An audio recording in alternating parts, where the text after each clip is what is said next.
So in this video, I'm going to talk about the Woodland Park Middle School remote learning schedule for students in the 2020-2021 school year. The day will start around 8:50, where you report to period 1 for a 10-minute goal setting session in the morning, and then period 1 starts at 9 o'clock sharp. But you do have to be there at 8:50 so that you can participate in the goal setting for the day.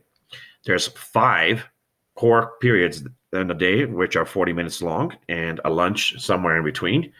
Those core subjects are going to be seen every day, and then you're also going to have a 5th class that's an SDL class for independent students learning time, and attendance is taken during those classes, so you make sure you be there on time. And then there's in the afternoon a 50-minute window for mentoring, and that's when small group circle time will happen for goal setting and reflection. We'll also have SDL time for students when they're not meeting with their mentors. On Mondays, 30 minutes of that will be dedicated for 7 Mindset Mondays, and that will be attendance, which will be taken in IC for that. So you're going to make sure you're there on time, as well as any other time when your mentor tells you that you need to be in class during that 20-minute time. And your mentor will also schedule a one-on-one meeting with you, which was supposed to happen at least one every 2 weeks, but we'll try to do it more often than that. And that's for a 10-minute check-in, and you receive invitations separately for those meetings. Then after mentoring, there's an enrichment session about 30 minutes long, and that's for a pass or fail class, actually, that teachers, enrichment teachers will check in with students daily during that time. And then students will work on enrichment projects throughout the week and do this on a 20-day rotation and then switch enrichment teachers. Enrichment projects should be done during this time or during SDL time if you need additional time to finish it. Band students, however, may be pulled in on a different rotation where Ms. Garcia will sometimes pull you out of your rotating SDL class. But you can, if that's what happens that day, that you're going to have a meeting at least once per week like that. And then on that day, you can make up for the time that you spent with the band teacher by using the enrichment time in the afternoon as SDL time. So in addition to this, you also have SDL time throughout the day. So remember, the focus of SDL time is for working on passing content assessments. You could work on projects to catch up on those, but that is your lower priority because you really should work harder on doing class time so that you don't have to be stuck doing project work outside of that, which will then compromise your ability to stay on track with the content assessments, right? With those power focus areas and additionals.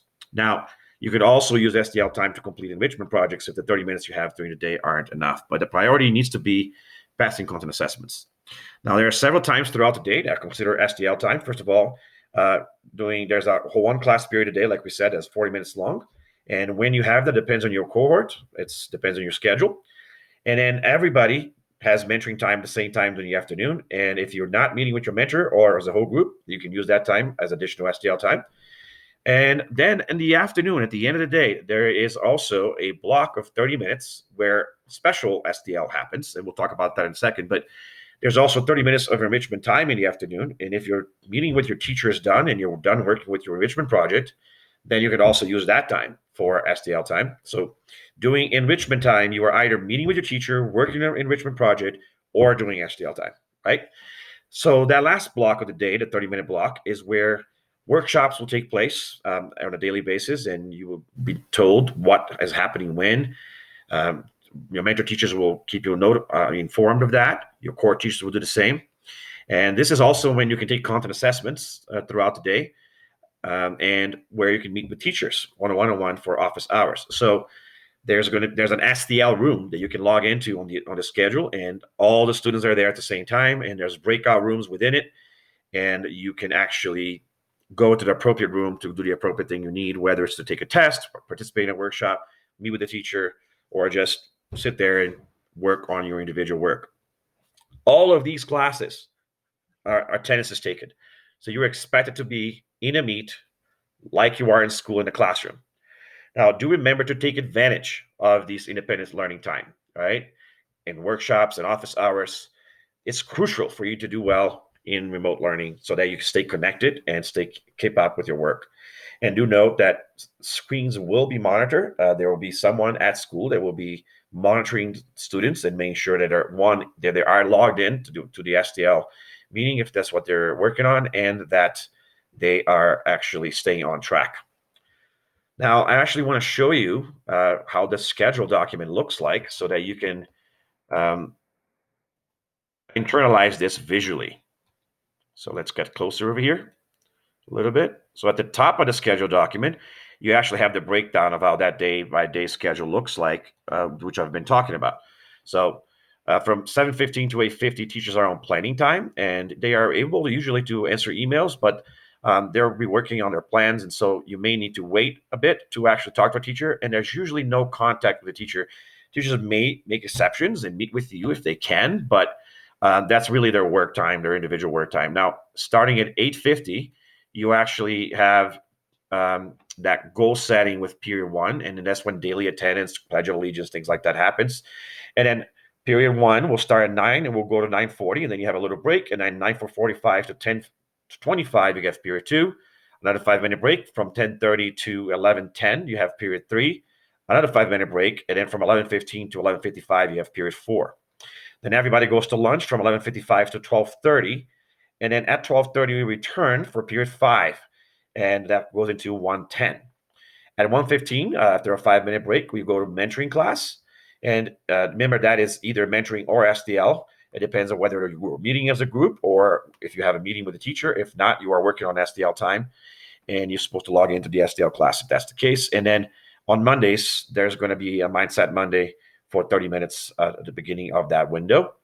And after that, you have enrichment time. And the reason there's no break in between is because really most days you're not really going to have a class during that time. And so there's not need for a break. You can take a break when you need to during that window. Now, enrichment happens, the check-ins happen from 2:10 to 2:40.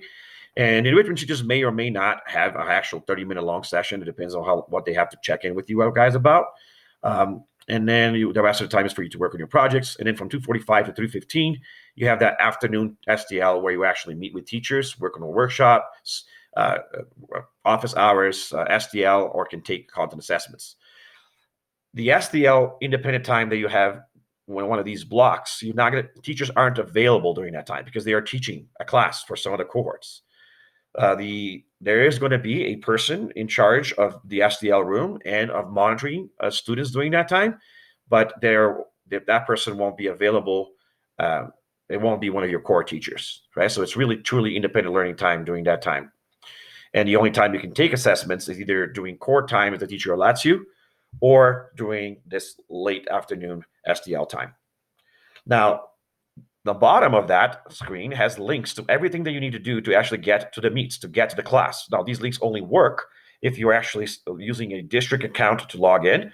People outside of district aren't allowed into these meetings. Now, depending on your cohort, you're going to follow one of the lines. So if you're, for example, a sixth grader, you're just going to click on each of the successive classes as the periods go throughout the day. That makes it really easy to find your meets, all right?